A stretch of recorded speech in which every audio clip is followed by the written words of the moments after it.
शास्त्री जी बनारस आए, उनकी माता जी उनसे मिलने आई, रेल मंत्री थे वो, रेल मंत्री। रेलवे के गार्ड का इंटरव्यू देने गए, सिलेक्शन नहीं हुआ।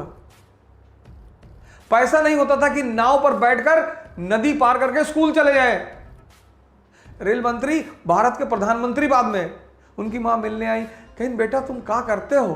कहीं ना बाबू हैं रेलवे में। उन्होंने बताया नहीं कि मैं रेल मंत्री हूं। उनके अधिकारियों ने पूछा कि सर आपने बताया नहीं कि आप भारत के रेल मंत्री हैं? कहीं मेरी मां बहुत इनोसेंट है, इसको मैं बता देता, ये जाके लोगों को बताती, वो इसको काम सौंप देते और मैं कर नहीं पाता।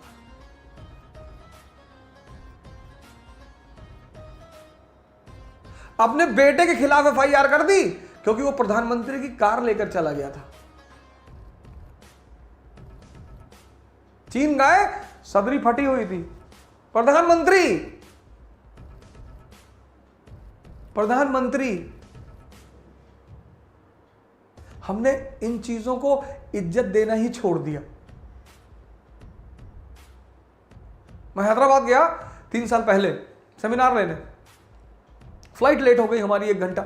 जिन लोगों ने सेमिनार अरेंज कराया था वो बेचारे बड़े परेशान हो गए, क्योंकि सेमिनार में लड़कों को अरेंज करना बड़ा मुश्किल होता है और आ जाएं तो उनको रोकना बड़ा मुश्किल होता है, और लोग बहुत इंपेशेंट हैं, आना जाने लगते हैं। तो जब मैं एयरपोर्ट से बाहर निकला, मैं लोअर पहना हुआ था, टी-शर्ट पहना हुआ था और स्लीपर पहना था। तो उन्होंने कहा सर सीधे चलिए सेमिनार हॉल। मैंने कहा चलो,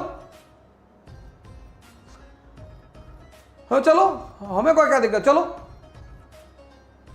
तो सीधे हमें सेमिनार हॉल लेके चले आए। तो जब मैं वो लोअर थी और टी-शर्ट रेड कलर की और चप्पल, और हम सेमिनार हॉल में चले गए, डाइस पे खड़े हो गए, तो कोई रिएक्शन ही नहीं हुआ, ना कोई गुड मॉर्निंग बोला, ना कोई खड़ा हुआ, कुछ रिएक्शन ही नहीं हुआ। सोचे पंखा उनका ठीक करने आया होगा। अरे मैंने कहा मैं अवध ओझा सेमिनार लेने आया हूं। यह हालत है इस देश की। ये सुनाइए, ये सिखाइए सर अपने बच्चों को। सिर्फ बचपन से ये मत कहिए तुझे आईएएस बनना है, तुझे मेरा सपना पूरा करना है, ये सब मत करिए सर। उनका मानसिक विकास कराइए सर। सर जिसका भी दिमाग जिंदा है ना सर, वो भीख नहीं मांगेगा सर, वो मांग ही नहीं सकता सर। जिसका भी दिमाग जिंदा है और जिसका दिमाग मरा हुआ है, मैं नाम नहीं लेना चाहता, बड़े यंग आईएएस अधिकारियों ने, आईपीएस अधिकारियों ने बड़े छोटे छोटे मुद्दों पर सुसाइड किया पिछले 2-4 सालों में सर। किसी ने इस बात पे सुसाइड कर लिया कि उन्होंने अपनी वाइफ को मना किया कि भाई आप नॉनवेज मत खाइए, पत्नी नहीं मानी, सुसाइड कर लिया। आईपीएस।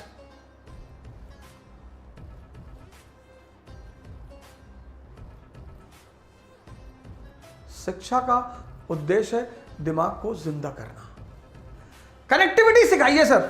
शुरुआत में किसी भी चीज की जो लर्निंग है, लर्निंग, जैसे साइकिल चलाना जब आपने सीखा तो शुरुआत में दर्द हुआ, शुरुआत में टाइम, किसी भी चीज के शुरुआत में टाइम लगेगा सर। एक बार आप सीख गए, उसके बाद हाथ छोड़ के साइकिल चलाने लगे। वो जो पहला फेस होता है वो ऐसा होता है, ऐसा, यही चैलेंजिंग होता है। लर्निंग का जो पहला फेस होता है वो ये होता है। बड़ा इंपेशेंट हो जाता है आदमी कि यार बहुत धीरे हो रहा है। शुरुआत में होगा सर। शुरुआत में आप साइकिल लेके भागे, फिर आप बीच में घुसे कुछ दिन, फिर आप डंडे पे बैठे, फिर आप गद्दी पर आए, एक दिन आप थोड़ी बैठ गए। Learning is always a slow process, always. Impatient होने की जरूरत ही नहीं है सर। कनेक्टिविटी सिखाइए सर।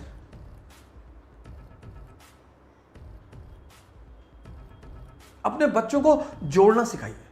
आप नहीं पढ़ा रहे ना, आपका ट्यूटर पढ़ा रहा है, कोच पढ़ा रहा है, ट्यूशन पढ़ा रहा है, उनको बोलिए कि भैया हमारे बच्चों को रटाना मत, समझाओ, जोड़ना सिखाओ, डायग्राम बनाओ, डायग्राम ऐसे बनाओ, डायग्राम। धम्मा ऐसे लिख दिया, धम्मा, धम्म की नींद किसकी? अशोक की, अशोक की। भारतीय उपमहाद्वीप, इंडियन सबकॉन्टिनेंट पर कब्जा, इंडियन सबकॉन्टिनेंट यानी पाकिस्तान बांग्लादेश भी मिला हुआ है, पर कब्जा, मौर्य साम्राज्य। ये Indian subcontinent unity in diversity का इलाका, अनेकता में एकता का इलाका। आज कौन है? हिंदू है, मुसलमान है, ईसाई है। उस समय कौन थे? बौद्ध, ब्राह्मण और जैन। और ग्रोथ और डेवलपमेंट की सबसे बड़ी आवश्यकता क्या है? Peace and stability. ग्रोथ और डेवलपमेंट की सबसे बड़ी आवश्यकता क्या है? Peace and stability. जैसे आज हिंदू, मुसलमान और ईसाइयों के बीच तनाव है, ऐसे तब ब्राह्मण, बौद्ध और जैनों के बीच तनाव था। उस तनाव को खत्म करना था। किसके लिए? ग्रोथ एंड डेवलपमेंट के लिए। तो फिर अशोक क्या लाया? धम्म की नीति। बस ऐसे डायग्राम बनवा दीजिए। सर ये डायग्राम जब वो लड़का सामने देखेगा ना, और क्या है धम्म? धार्मिक नीति है। किसकी? सामंजस्यता की, एकता की। अपासियाने किम चू धम्म, अपासियाने बहुकयाने दयादाने सचे सोचवे माधवे साधवे चा। क्या है धम्म? अल्प पाप। अपासियाने बहुकयाने, बहुत लोगों का कल्याण। स्टेट सबके कल्याण की बात कभी नहीं कर पाएगा। अपासियाने अल्प पाप, बहुकयाने बहुत लोगों का कल्याण। अपासियाने बहुकयाने दया दान, दया दाने सचे सत्य, साचवे माधवे साधवे चा। डेफिनेशन यही नीचे लिखवा दीजिए लड़के को, एक एक लाइन, वो एक एक वर्ड समझा दीजिए। सर पूरी जिंदगी कभी नहीं भूलेगा। शुरुआत में तनाव होगी सर, शुरुआत में टेंशन होगा, लेकिन धीरे धीरे, और एक बार मन ताकतवर हो गया ना सर, फिर तो